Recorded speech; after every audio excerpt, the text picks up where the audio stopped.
Toastmasters, and yes, I would like to appeal today to your senses and your imagination. We all know about the sense of touch, smell, hearing, taste. What I'd like to do today is ask you to follow me down the path of being successful. I'd like to plant a seed. You know, we have all kinds of things going on around us, but how often do we stop and think, this might be a seed to my success? So what I want you to do today is close your eyes. Imagine that you're in your backyard. Hold your hand up, your left hand. You have a seed in your hand. You're kneeling down on the ground. You dig a hole. You take the seed out of your hand and put it in the ground. Put a little fertilizer on top of it. Add a little water. And you cover the hole and you pat the ground. You can open your eyes now. So what have you done for this particular speech is planted your seed of success. I want you to not let anyone or anything hinder you from this seed that I planted in you today. Because we all know during the meeting, after the meeting, something's going to happen to put your mind on something else, right? Can I see a show of hands that agree? Well, what I want you to do is, despite all of that, just keep in mind, my goal today, according to Mary, is to help that seed that I planted grow. How do you make a seed grow? By doing productive things. Like Mark said today, think of a spirit of excellence. Think of Michael Jordan. Feed yourself with who's successful in life and mirror your life to those folks' lives. You don't have to be exactly like them because we're not the same. And of course, success is not the same to each one of us. So now what I want you to think about while I'm speaking, what does success mean to me? While you're thinking about it, and I realize you can only hold one thought at a time, but bear with me. My idea of success is standing and completing this speech today. Because I believe you take one step at a time.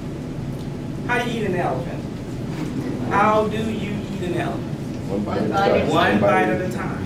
So, in terms of that, it's possible for you to become successful. As I mentioned, success for you might be different, but for me, completing this speech, and when I leave here, I have homework to do.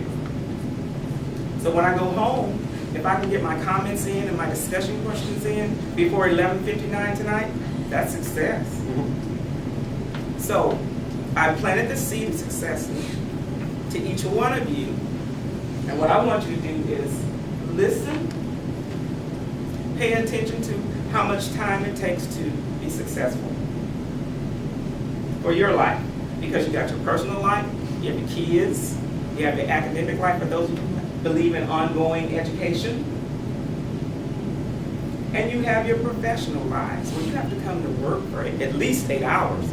Some of you stay after 8 hours because you want to be caught up for the next day, that kind of thing, right? Others work from home. Even when you left work, went home, supposed to be with your family, you're upstairs in the computer room, I call it, working on your work. So, here we are. We're successful. Because, why do I say you're successful already? Because long before you can feel it and taste it and see it, you have to think that you're successful. How many of you believe that success in your mind and the success around you gravitates towards you? By that I mean this. You can be walking down the hall and see something to inspire you and encourage you to speak at the next meeting. You can make it your topic. You can work it and develop it into a speech.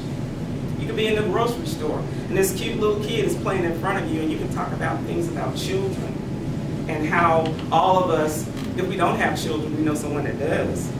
How to help children, how to encourage them, how to impart into them what you have inside you to help them live an excellent life. Like the Michael Jordan story that we heard earlier, is meaningful to all of us because we know in order for anybody to pay him that enormous amount of money, he's got to be doing something right. If we could just have a little bit of that in our lives, maybe not to be Michael Jordan, but to be what we think of as successful. Again, please listen. In order for you to be successful, you have to have a roadmap to that success. It just didn't come by osmosis, right? You have to have a plan. You have to start with an idea and develop that idea. How many of you have a journal that you keep? Not a full-blown journal, but maybe a things to do list on your road to success. Something that will help you progress. Because it's all about advancement, right? Now, it may not be for that next promotion, but what about getting along better with your wives and those kids that seem to be estranged? You want to be closer, right? You want to establish your interpersonal relationships and go from there. So I just want to leave a thought with you. You planted the seed of success, just like you would if it was a green plant. You're going to nurture it so it'll grow. You're not going to stop there. You're going to expect to be successful. You're going to walk in it long before you are there. So when it comes, it'll be second nature to you. It won't be a surprise to you or the people around you because you walked it. You've exuded the confidence that it takes to be successful. Yes? Yes. Mr. Toastmaster.